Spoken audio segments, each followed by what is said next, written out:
नमस्कार दोस्तों जैसा कि आप सब जानते हैं, सरकार समय समय पर कुछ ऐसे नियम लाते रहती है जो कि जितने भी कार मैन्युफैक्चरर्स हैं, मतलब भारत में जो भी गाड़ियां बिक रही हैं उनको वो फॉलो करना पड़ता है। जैसे फॉर एग्जांपल, अगर सरकार ने कहा कि कम से कम 4 या 6 एयर बैग्स होना चाहिए गाड़ी के अंदर, तो वो सभी कार मैन्युफैक्चरर को लाना पड़ेगा, चाहे वो बेस मॉडल हो या फिर टॉप मॉडल हो, सुरक्षा के पॉइंट ऑफ व्यू से। मैं आपको बता दूं, सरकार एक बहुत बड़ा प्लान लेकर आ रही है गाड़ियों के लिए। 2028 के बाद से जितनी भी गाड़ियां देश में बिकेंगी उसमें लगेगा V2V safety system, communication system. ये कुछ ऐसा है जैसे गाड़ियां आपस में बात कर रही हैं, अपने आप जो इंफॉर्मेशन है वो एक दूसरे के साथ शेयर कर रही हैं। ये आप देख सकते हो खबर, all vehicles to be fitted with V2V communication system from October 1 2028।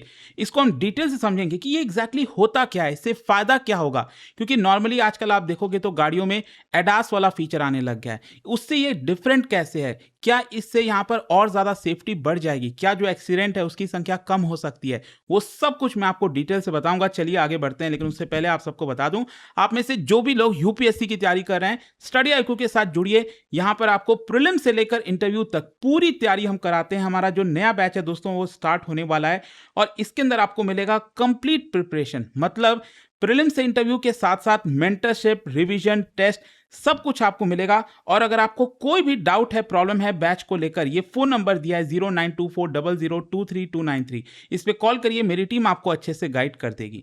चलिए शुरुआत करते हैं। सबसे पहले देखते हैं कि एग्जैक्टली हुआ क्या है। देखिए, सरकार यहां पर प्रपोज कर रही है one of the biggest technological reform in automobile sector. Specially अगर आप देखोगे तो सरकार BS6 वाला एमिशन नॉर्म लेकर आई थी।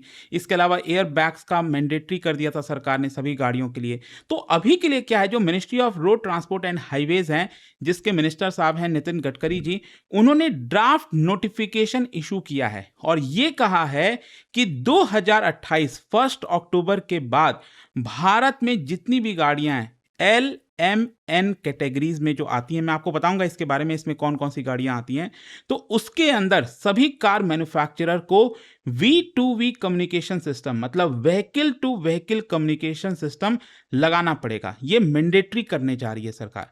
अब क्वेश्चन तो पहला यही आता है कि इसकी जरूरत क्या है। देखो, दुनिया में अगर आप देखेंगे ना, जहां जहां पर भी मतलब ऑब्वियस सी बात है, हर एक जगह आपको रोड एक्सीडेंट देखने को मिलेंगे, कहीं पर कम होगा, कहीं पर ज्यादा होगा, लेकिन भारत का नाम इसमें बहुत खराब है। हर साल 5 लाख से ज्यादा रोड एक्सीडेंट्स होते हैं, 1.7 लाख लोगों की जानें जाती हैं, 4 लाख से ज्यादा लोगों को सीरियस इंजरीज होती है। तो रोड एक्सीडेंट की वजह से क्या है, लगभग 3 से 5% हमारे जीडीपी का ये हेल्थ केयर कॉस्ट में, प्रोडक्टिविटी लॉसेज में, इन सब चीजों में चला जाता है। और मेजर कॉज क्या होता है, ओवर स्पीडिंग, बहुत ज़्यादा स्पीड में आप चला रहे हो, ड्राइवर थक चुका है, नींद नहीं पूरा हुआ है, विजिबिलिटी अच्छी नहीं है, ब्लाइंड स्पॉट में कई बार एक्सीडेंट्स बहुत होते हैं, अचानक से ब्रेक लगने से, ह्यूमन एरर से। और यहाँ पर स्टडीज़ में पाया गया है कि लगभग 90 to 95% जो एक्सीडेंट्स हैं वो ह्यूमन एरर की वजह से कई बार होता है।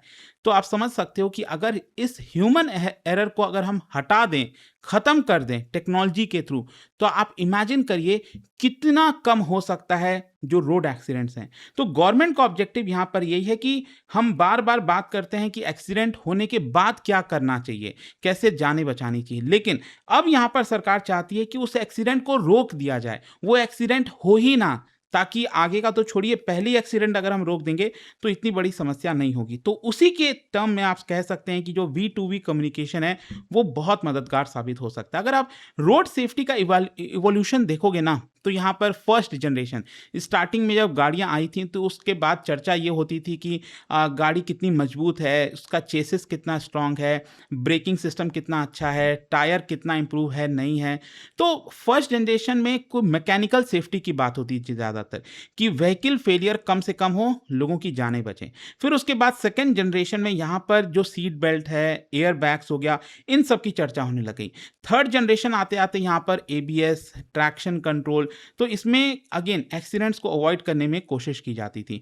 फोर्थ जनरेशन जो आजकल चल रहा है, आप देखोगे एडास का जो फीचर होता है कि आप अपने लेन में ही बने रहो। यहाँ पर कई बार आपने देखा होगा वीडियो वगैरह में, सोशल मीडिया में लोग बहुत मस्ती मजाक भी करते रहते हैं कि हैंडल छोड़ दिया, आराम से मौज मस्ती कर रहे हैं, लूडो खेल रहे हैं। अगेन वो सब चीज़ें करनी नहीं चाहिए। एडास आपको हेल्प कर सकता है, लेकिन इस तरह की बेवकूफ़ी करेंगे तो डेफिनेटली एक्सीडेंट के चांसेस बढ़ जाते हैं। तो ऑब्जेक्टिव यहाँ पर ये है कि जो व्हीकल है वो सेंसर्स के थ्रू, जो आपका सेंसर लगा रहता है गाड़ी में, वो पहचान सके, ब्रेकिंग कर सके टाइम से। तो वो अभी फोर्थ जनरेशन चल रहा है, लेकिन आगे आने वाला जो फ्यूचर है वो फिफ्थ जनरेशन का है, दैट इज कनेक्टेड व्हीकल। और यहां पर हम बात करेंगे V2V कम्युनिकेशन की। तो अब पहला क्वेश्चन यही आता है कि ये व्हीकल टू व्हीकल कम्युनिकेशन है क्या। बेसिकली ये वायरलेस कम्युनिकेशन टेक्नोलॉजी है, जहां पर एक व्हीकल एक दूसरे के साथ चर्चा मतलब बात करेगी, आपस में इंफॉर्मेशन शेयर करेगी। मतलब सड़कों पर जितनी भी गाड़ियां हैं, गाड़ी है, बस है, बाइक हो गया, स्कूटी हो गया, ये आपस में यहाँ पर इंफॉर्मेशन शेयर करेंगी। उसी को हम व्हीकल टू व्हीकल कम्युनिकेशन कहते हैं। मतलब instead of depending upon just own sensor, जैसे हर एक गाड़ी में आजकल जो एडास के फीचर्स आ रहे हैं, जो चीज़ें लगी हुई हैं, कैमरा लगा हुआ है, तो वो तो उनका सेफ्टी फीचर हो गया ना। तो ये तो उसके हम बियॉन्ड जाकर बात कर रहे हैं कि यहाँ पर आप तो चलो ठीक है, आपके सेंसर्स वगैरह काम करेंगे, चलो ठीक है। मान लो इस गाड़ी के आगे यहाँ पर एक दूसरी गाड़ी है, वो आपको कुछ इन्फॉर्मेशन दे रही है, वार्निंग दे रही है कि भाई रुक जाइए, ब्रेक लगा दीजिए, अदरवाइज खतरा हो सकता है। कुछ इस प्रकार की हम चीज़ों की बात कर रहे हैं।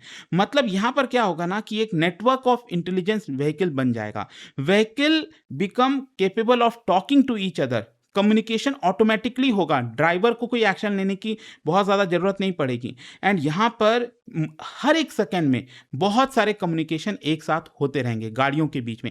मैं आपको एक एग्जांपल बताता हूँ। जैसे मान लो 5 जो लड़के हैं या फिर स्टूडेंट हैं, वो बहुत फॉग हो रखा है, ठीक है, कुहासा हो रखा है बहुत ज़्यादा, ठीक है। वो आपका 5 स्टूडेंट एक एक करके चल रहे हैं, ठीक है, लाइन में ऐसे ऐसे चल रहे हैं। अब क्या होता है कि हर एक स्टूडेंट की क्षमता क्या है, वो अपने आगे थोड़ा सा देख सकता है कुहासे में, राइट, ऐसे ही हो सकता है। लेकिन मान लो हर एक स्टूडेंट के पास वॉकी टॉकी दे दिया गया और सबको कनेक्ट कर दिया गया। अब मान लो जो आगे वाला स्टूडेंट है, वो उसको दिख गया यहाँ पर बड़ा सा गड्ढा है, तो क्या होगा कि वो वॉकी टॉकी में सबको अलर्ट कर देगा कि भाई देखो आगे यहाँ पर गड्ढा है, सावधानी रखना। तो बाकी के जो यहाँ पर लड़के हैं वो अलर्ट हो जाएंगे। इसी को हम कह रहे हैं कार के टर्म में कि V2V कम्युनिकेशन।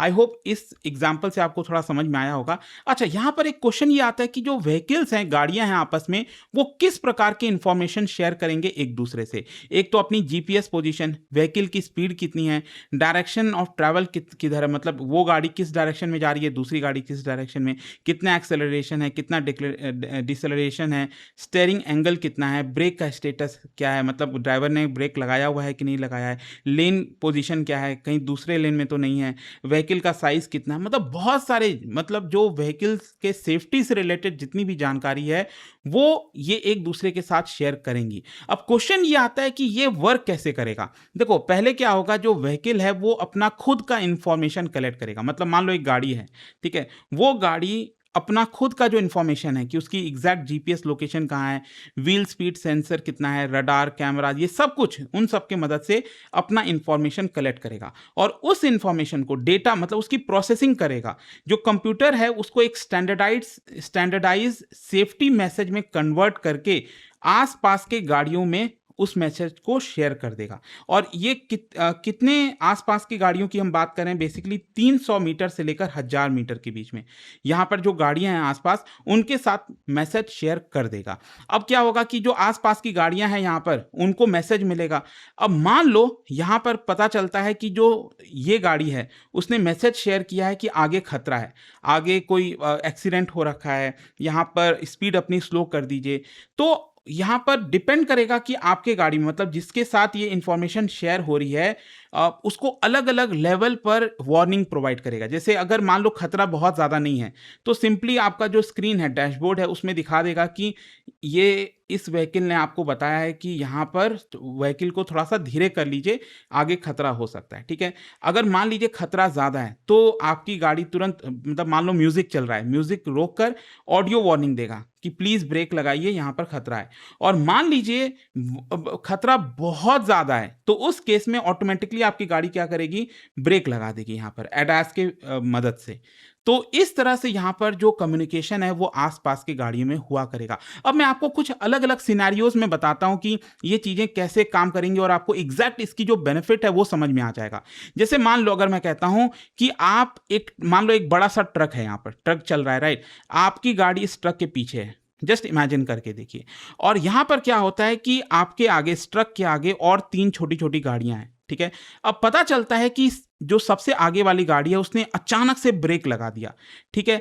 अब मान लीजिए आपका जो गाड़ी है वो क्या है, वो तो ट्रक के पीछे है। अब आपको तो पता नहीं चलेगा कि इस ट्रक के आगे क्या-क्या चीज़ें हो रही हैं। अब मान लो आज के इस केस में क्या होगा कि यहाँ पर जैसे ही ये ब्रेक लगाएगा, सारी गाड़ियाँ अचानक रुकेंगी और आपकी भी जो गाड़ी है वो यहाँ पर जाकर क्रैश हो सकती है ट्रक के साथ।